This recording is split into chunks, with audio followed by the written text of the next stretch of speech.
Hello friends, आज हम हैं जेनेटिक्स के अपने 5th लेक्चर के साथ। ठीक है, पिछले लेक्चर में हमने देख लिया था कि मेंडल ने पी प्लांट को अपने एक्सपेरिमेंट्स के लिए क्यों सिलेक्ट किया। आज हम मेंडल के क्रॉसेस के बारे में बात करेंगे। ठीक है, सबसे पहले हम बात करेंगे मेंडल के मोनोहाइब्रिड क्रॉस की।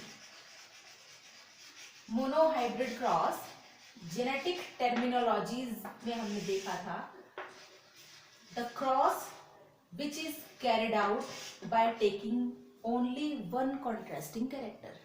ठीक है, मोनो मीन्स क्या है, वन या सिंगल। तो जब हम एक ही कॉन्ट्रास्टिंग कैरेक्टर को लेकर क्रॉस करवाते हैं तो उस क्रॉस को हम कहते हैं मोनोहाइब्रिड क्रॉस। ठीक है, मेंडल ने पी प्लांट के 7 कॉन्ट्रास्टिंग कैरेक्टर्स देखे थे।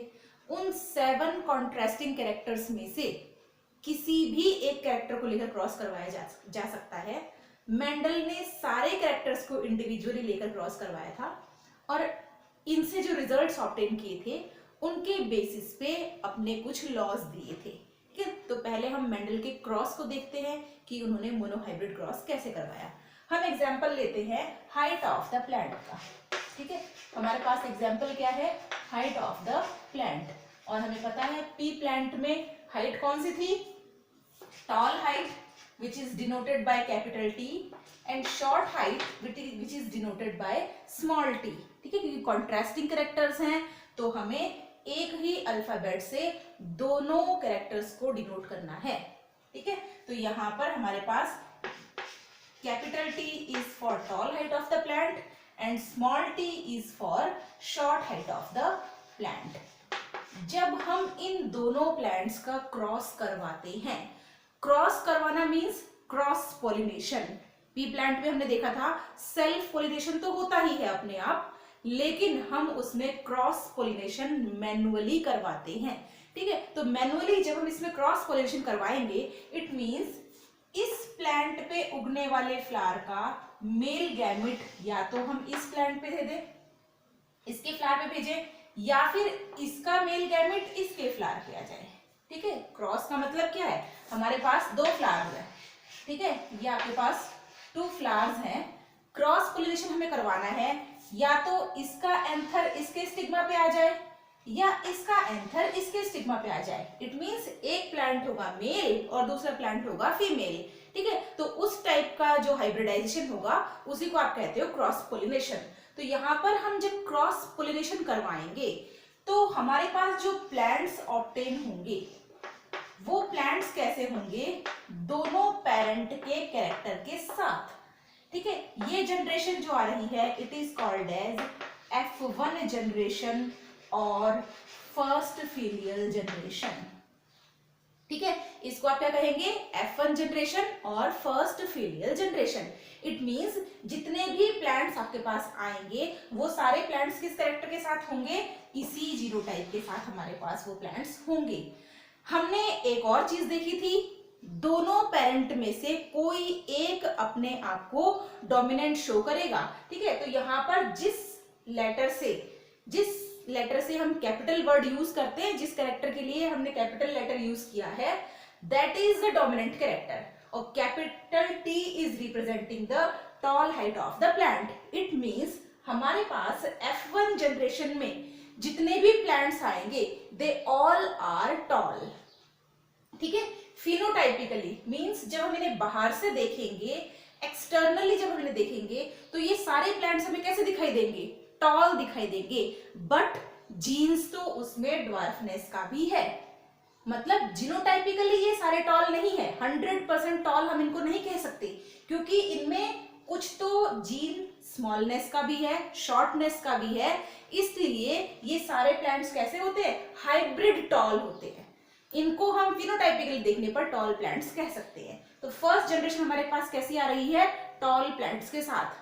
अब हम देख रहे हैं कि इस जनरेशन में शॉर्टनेस का कैरेक्टर तो बिल्कुल छुप ही गया है, एकदम रेसेसिव हो गया है। तो क्या शॉर्टनेस का कैरेक्टर कभी किसी जनरेशन में देखने को नहीं मिलता, ये हमें अगली जनरेशन्स में देखने को मिल सकता है। इसके लिए हम इनकी एक और जनरेशन ऑब्टेन करेंगे, और एक और जनरेशन ऑब्टेन करने के लिए जब हम इसकी सेकंड जनरेशन ऑब्टेन करते हैं तो उसके लिए हम F1 प्लांट्स कौन से हैं, ये है हमारे पास F1 प्लांट्स, और इन F1 प्लांट्स की सेल्फिंग करवाते हैं। सेल्फिंग मींस सेल्फ पोलिनेशन, ठीक है। तो F1 प्लांट्स का जब आप सेल्फ पोलिनेशन करवाएंगे तो हमारे पास सेकंड जनरेशन ऑब्टेन होगी।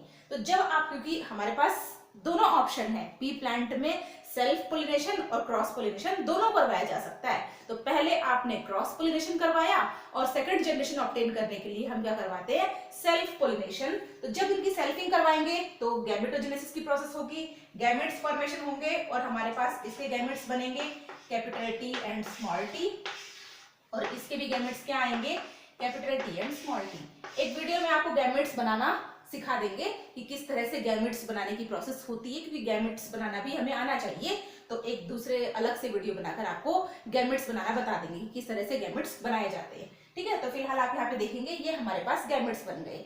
अब क्या होगा, गैमेट्स बनने के बाद इनका आपस में फ्यूजन होगा। फ्यूजन कैसे होगा, ये कैपिटल टी या तो इस टी के साथ फ्यूज कर सकता है, ठीक है। ये कैपिटल टी जब इस कैपिटल टी के साथ फ्यूज करेगा तो हमारे पास इस जीनोटाइप के प्लांट आएंगे, ठीक है। या फिर यही कैपिटल टी इसके साथ भी तो फ्यूज कर सकता है। जब ये इसके साथ फ्यूज करेगा तो जीनोटाइप क्या आएगा, ये, ठीक है। अब इस टी के पास ये दो ही ऑप्शन है, इसके अलावा कोई और ऑप्शन नहीं है कि किसी और के साथ फ्यूज हो। नेक्स्ट हम बात करते हैं इस वाले टी की। ये वाला टी या तो इस टी के साथ फ्यूज हो सकता है, हमारे पास ये प्लांट्स आएंगे, और ये वाला टी या इसके साथ फ्यूज हो सकता है, आपके पास प्लांट्स आएंगे ये वाले, ठीक है। ये चार ही ऑप्शन हमारे पास है इनके फ्यूजन की ना, रैंडम कॉम्बिनेशन इनका होगा, ठीक है, क्योंकि सेकंड जनरेशन ऑब्टेन करेंगे तो उस टाइम पर गैमेट्स सेग्रीगेट होंगे। सेग्रीगेट होने के बाद दे रैंडमली कंबाइन, ठीक है, रैंडमली कंबाइन होकर हमारे पास नए जीनोटाइप्स ऑब्टेन होंगे। तो इनके पास रैंडम कॉम्बिनेशन के बाद हमारे पास ये चार पॉसिबिलिटीज हैं, इनके अलावा कोई और पॉसिबिलिटी हमारे पास नहीं है, ठीक है। तो अब आप जो ये ऑफस्प्रिंग्स हमारे पास आए हैं, इनमें हम क्या देख रहे हैं, इनमें हम ये देख रहे हैं, ये वाला प्लांट क्या है, 100% टॉल। इसमें ड्वार्फनेस का ना तो जीन है, ना ही फिनोटाइपिकली ये प्लांट क्या है, ड्वार्फ है। क्लियर, ये प्लांट कैसे है हमारे पास, 100% टॉल है। ये दोनों प्लांट्स हमारे पास कैसे हैं, जैसे F1 हाइब्रिड्स थे।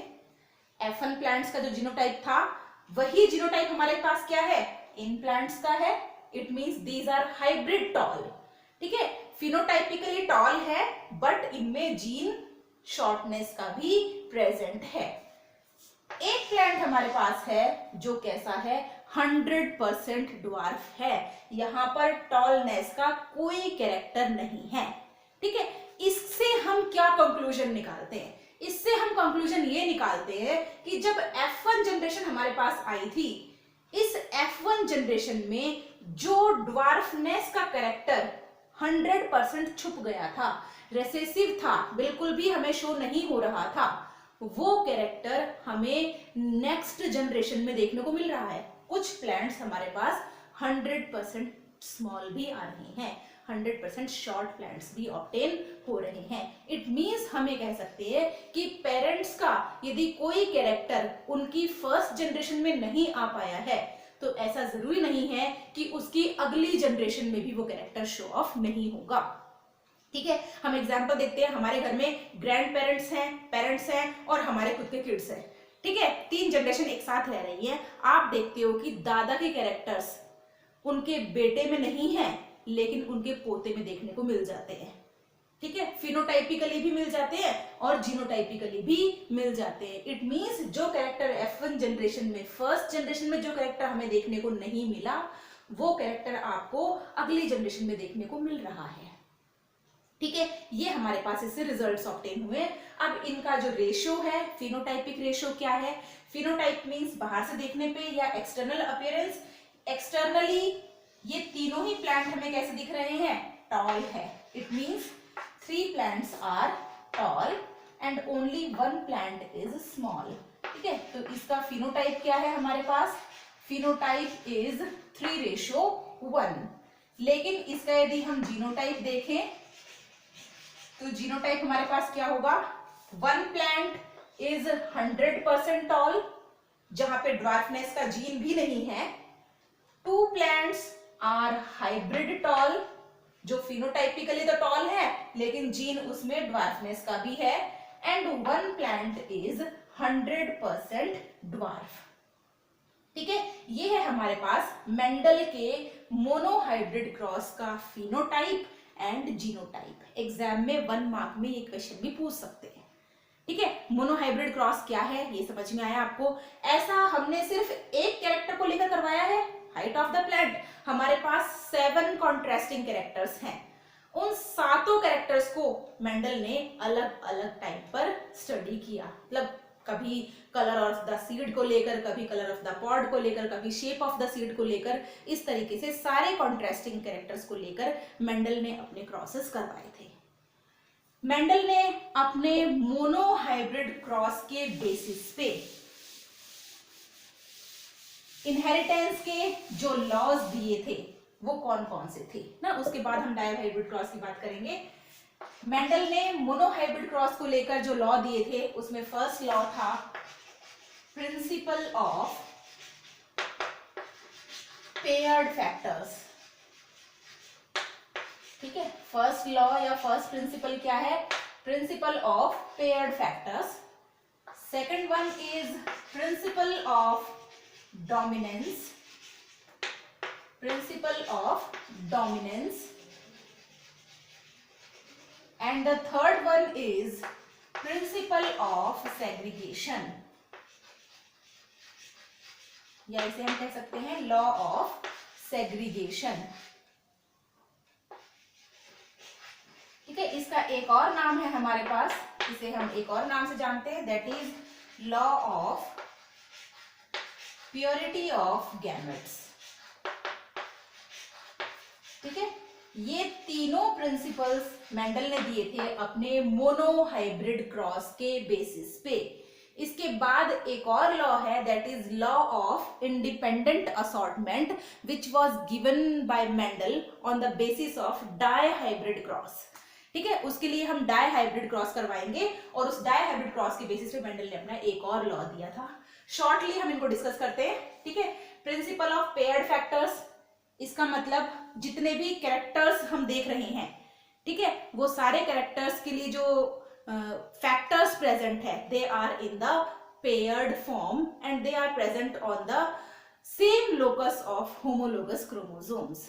ठीक है, इसके बारे में शॉर्टली हम अपने नेक्स्ट वीडियो में देखेंगे। आज हम सिर्फ इनका इंट्रोडक्शन देख रहे हैं।